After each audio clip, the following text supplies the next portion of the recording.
Iran Israel യുദ്ധത്തിന്റെ പശ്ചാത്തലത്തിൽ ഇസ്രായേലിനെതിരെ CPM സാമ്രാജ്യത്വ യുദ്ധവിരുദ്ധ സംഗമം സംഘടിപ്പിച്ചു. ആലത്തൂരിൽ നടന്ന പരിപാടി KD പ്രസന്നൻ MLA ഉദ്ഘാടനം ചെയ്തു. ഞങ്ങൾക്ക് കീഴ്പ്പെടാത്തവരെ, ഞങ്ങളുടെ അടിമകളല്ലാത്തവരെ എല്ലാവരെയും കൊന്നുതള്ളും എന്നവർ പ്രഖ്യാപിക്കാം. അവർ അതിനുവേണ്ടി പറയുന്ന ന്യായമാവട്ടെ, മനുഷ്യനെ സമൂഹത്തെ നശിപ്പിക്കാൻ പ്രഹരശേഷിയുള്ള ആണവായുധങ്ങൾ ഇറാന്റെ കയ്യിലുണ്ട് എന്നതാണ്. അതുകൊണ്ട് ഇറാന്റെ കൈവശമുള്ള ആണവായുധങ്ങൾ അത് ഏത് ഭൂമിയിലിട്ടാലും അവിടുത്തെ മനുഷ്യർ മരിച്ചു വീഴും. അത് വലിയ പ്രഹരശേഷിയുള്ളതാണ്. ആ ആണവായുധങ്ങൾ അവർ ഉപേക്ഷിക്കണം. അതിനുവേണ്ടിയാണ് ഞങ്ങൾ ഈ യുദ്ധം നടത്തുന്നത് എന്നാണ് അവർ പറയുന്നത്. അത് പറയുന്നത് കേട്ടാൽ എന്താ തോന്നുക?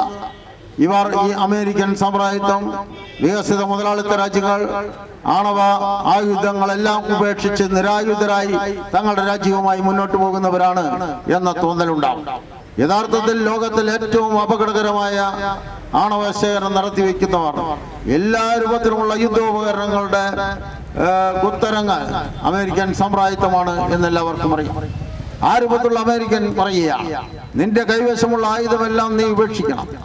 എന്റെ കൈവശം എന്തുണ്ടെങ്കിലും അത് ചോദ്യം ചെയ്യാൻ നിങ്ങൾക്ക് അധികാരമില്ല എന്നതാണ്. ആലത്തൂർ ലോക്കൽ സെക്രട്ടറി കൃഷ്ണൻകുട്ടി അധ്യക്ഷനായി. കാട്ടുശ്ശേരി ലോക്കൽ സെക്രട്ടറി വേണുഗോപാൽ സ്വാഗതം പറഞ്ഞ പരിപാടിയിൽ സുരേഷ് ബാബു, VC രാമചന്ദ്രൻ, T രാജൻ എന്നിവർ പ്രസംഗിച്ചു.